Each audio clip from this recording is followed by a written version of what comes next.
Where is God at work in mentoring partnerships? I think the first thing to know is that God is at work outside mentoring partnerships. He's already present before you turn up. As a mentor, you walk into a session with a person, God's been there well before you. So that's the important thing to know. And God is the one who does the transformative work. Mentoring is about transformation, but the mentor doesn't do the transforming. It's God who does the transforming. But at each stage, God is involved. I think I've experienced God being involved in bringing me together with other people. There's a sense like, yeah, God would be pleased for me to invest in this person. So right from the beginning, it's like, yeah, it's kind of like an arranged partnership that God wants that to be there. And I think He really helps with the connection. He brings insights. He's the one who brings that encouragement and that empowering from within. So yeah, God's involved in every part of it. Talk to me about some mentors from the Bible that we can learn from. There are so many. When you start looking for them, there's just dozens and dozens of examples of mentoring. Although I need to be careful because mentoring is not a biblical word. So there's no partnership, no relationship in the Bible that is labelled mentoring. Look, one that I really do love to think about is the way that Elizabeth mentored Mary, the mother of Jesus.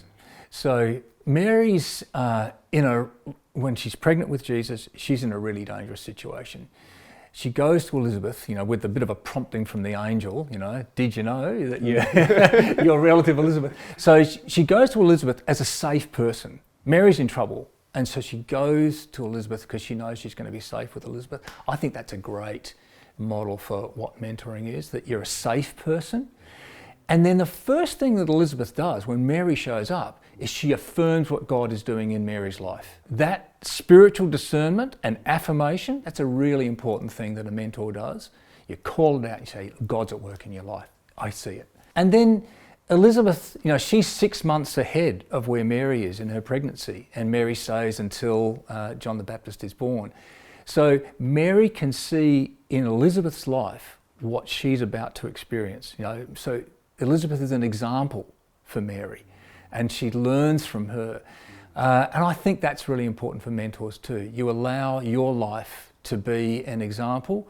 That's a big responsibility, but I think that's something that Christian mentors can do for the people that they're mentoring, is to show how God has worked in our own lives and let that be an encouragement. It sounds important that you as a mentor need to be one step ahead of your mentoree. That is usually the case, but it's not always in the categories that we think of. So the mentor actually can be younger and in some ways maybe even less experienced. But this is complex, isn't it? Because we may be experienced in one part of life and inexperienced in another.